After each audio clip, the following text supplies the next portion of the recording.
Hello students, welcome to my channel physics by Subhash sir. Current electricity के lecture number 9 में हम पढ़ेंगे cells in series and in parallel.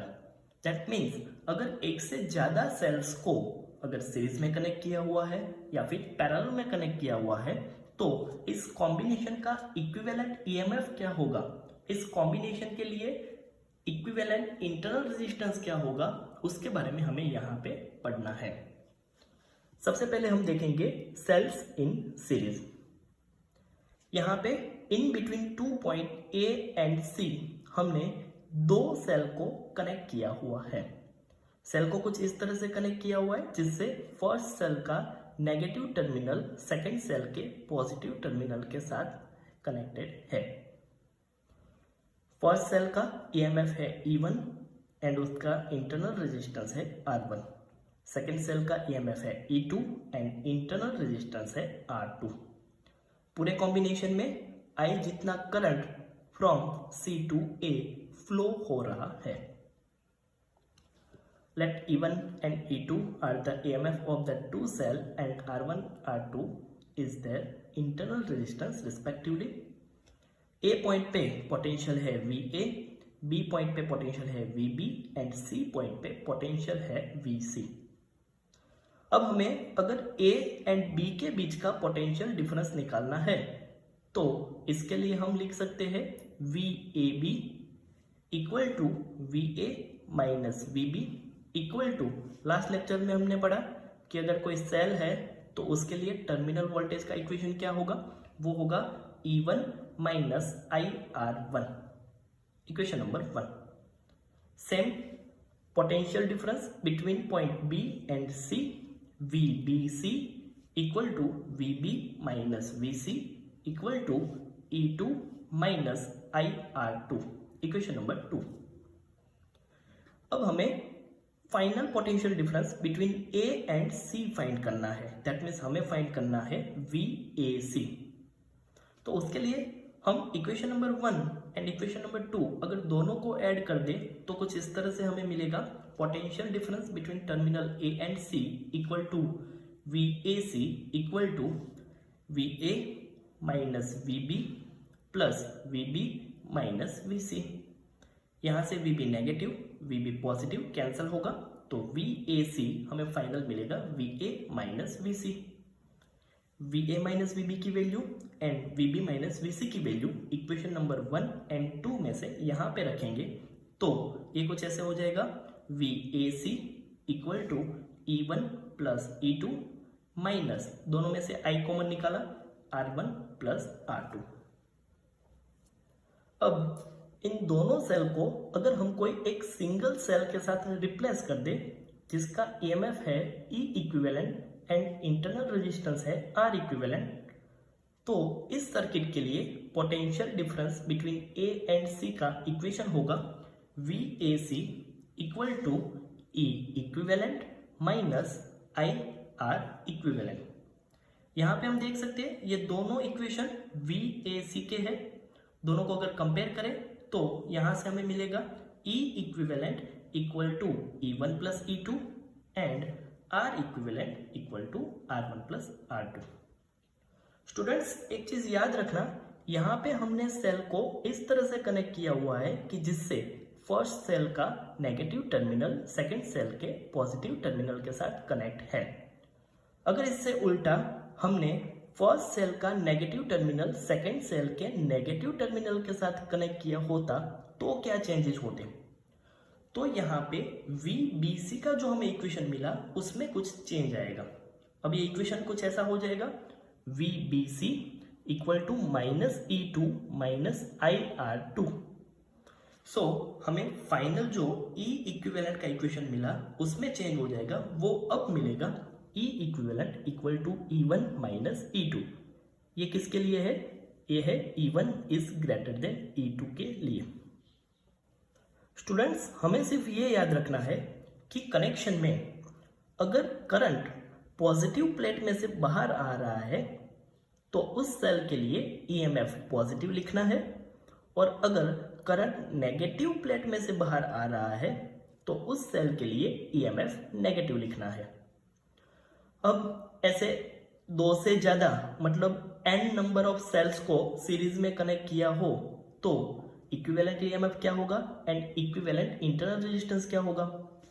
So for any number of cells the equivalent EMF of a series combination of n cell is just the sum of their individual EMF. The equivalent internal resistance of a series combination of n cell is just the sum of their internal resistance.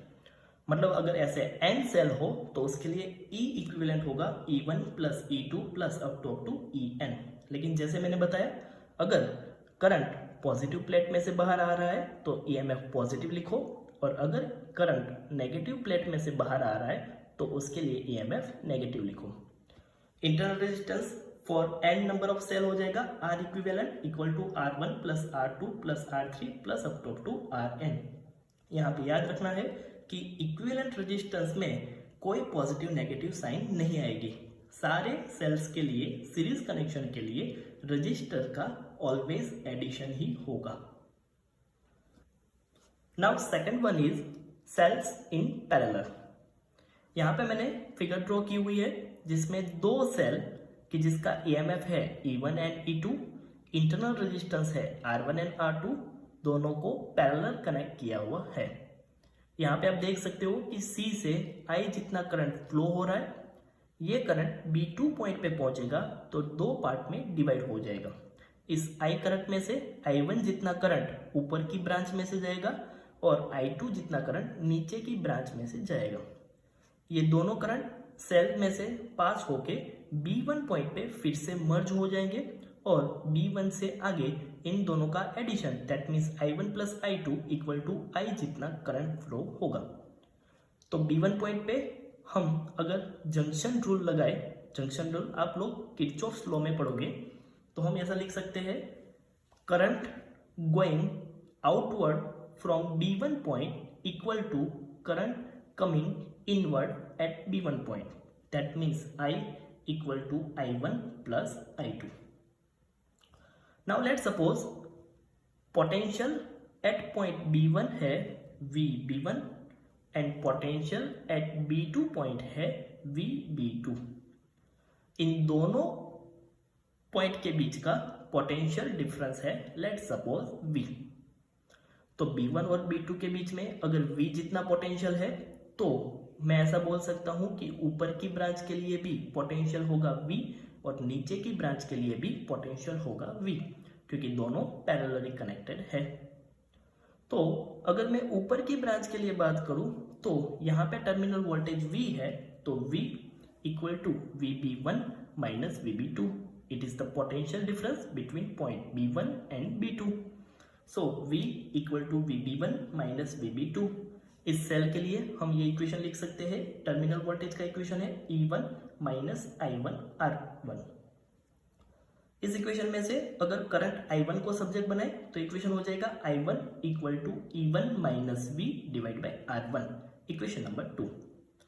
Same method हम नीचे की branch के लिए apply करेंगे तो उसके लिए हो जाएगा V equal to VB1 minus VB2 equal to E2 minus I2 R2.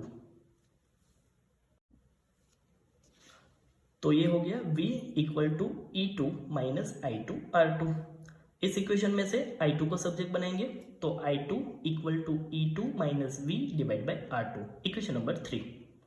अब equation number 2 and equation number 3 जो I1 एंड I2 का इक्वेशन है, अगर हम उसका यूज इक्वेशन नंबर 1 में करें जो था I equal to I1 plus I2, तो ये इक्वेशन कुछ ऐसे हो जाएगा I equal to I1 plus I2.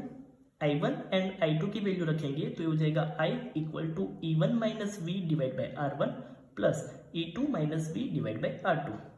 तो ये हो जाएगा E1 upon R1 minus V upon R1 plus E2 upon R2 minus V upon R2. तो इसको अलग अलग ऐसे लिख सकते हैं I equal to E1 upon R1 plus E2 upon R2 minus दोनों में से V कॉमन निकाला V 1 upon R1 plus 1 upon R2. अब इस इक्वेशन में से मुझे V को सब्जेक्ट बनाना है तो V को मैं इक्वल टू के लेफ्ट साइड ला दूंगा और I को इक्वल टू के राइट साइड ला दूंगा. तो ये पूरा इक्वेशन हो जाएगा v bracket 1/r1 plus 1/r2 equal to e1/r1 plus e2/r2 minus i। अगर सॉल्व करेंगे तो इसका एलसीएम लिया जाएगा, तो ये हो जाएगा v r1 plus r2 divide by r1 r2 equal to e1 r2 plus e2 r1 divide by r1 r2 minus i। मुझे v को सब्जेक्ट बनाना है, तो उसके साथ जो मल्टीप्लीकेशन में है वो इक्वल टू के सामने जाएगा तो डिवाइड में आ जाएगा। तो इक्वेशन हो जाएगा v equal to e1 r2 plus e2 r1 divide by r1 r2 divide by r1 plus r2 divide by r1 r2 minus i divide by r1 plus r2 divide by r1 r2। r1 r2 जो denominator के denominator में and numerator के denominator में है वो cancel हो जाएगा। तो ये फाइनल इक्वेशन होगा v equal to e1 r2 plus e2 r1 divide by r1 plus r2 minus denominator का डिनोमिनेटर न्यूमरेटर में आ जाएगा, तो हो जाएगा i into r1 r2 divide by r1 plus r2। Equation number 4। अब यहाँ पे जो हमने दो सेल को पैरेलली कनेक्ट किया हुआ है, उन दोनों सेल की जगह अगर हम कोई एक सिंगल सेल रख दे कि जिसका ईएमएफ है ई इक्विवेलेंट एंड उसका इंटरनल रेजिस्टेंस है आर इक्विवेलेंट, तो ऐसी कंडीशंस के लिए टर्मिनल वोल्टेज का इक्वेशन होगा V equal to E equivalent minus I R equivalent. Equation number 4 and equation number 5 दोनों वोल्टेज V का इक्वेशन है। अगर हम दोनों को कंपेयर करेंगे तो यहां से हमें मिलेगा E equivalent equal to E1 R2 plus E2 R1 divide by R1 plus R2 minus I तो दोनों में है, R इक्विवेलेंट हो जाएगा R1 R2 divide by R1 plus R2। इसी इक्वेशन को हमें कुछ अलग तरीके से लिखना है, तो ऐसे लिख सकते हैं 1/R equivalent equal to 1/R1 plus 1/R2।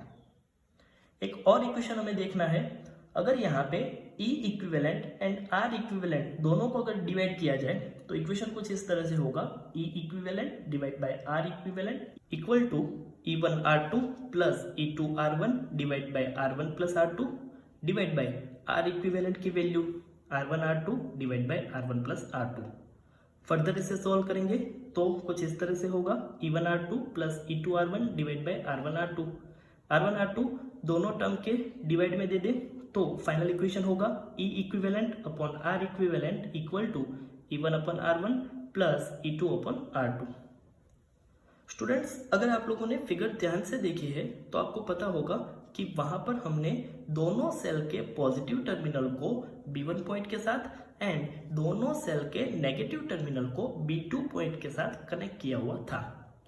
अब अगर हम सेकेंड सेल के टर्मिनल को चेंज कर दें तो क्या होगा, मतलब कि जो नीचे सेल था उसके पॉजिटिव टर्मिनल की जगह नेगेटिव टर्मिनल और नेगेटिव की जगह पॉजिटिव टर्मिनल रख दे, दैट मीन्स नीचे का सेल उल्टा कनेक्ट करे तो क्या होगा।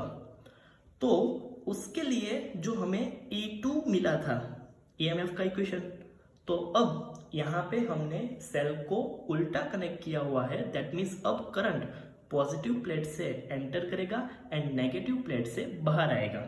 और हमने लास्ट लेक्चर में ही ये समझाया हुआ है कि अगर कोई करंट नेगेटिव प्लेट से बाहर आता है दैट मीन्स उसका EMF हम नेगेटिव लिखेंगे, तो इस इक्वेशन में E2 की जगह माइनस E2 हो जाएगा।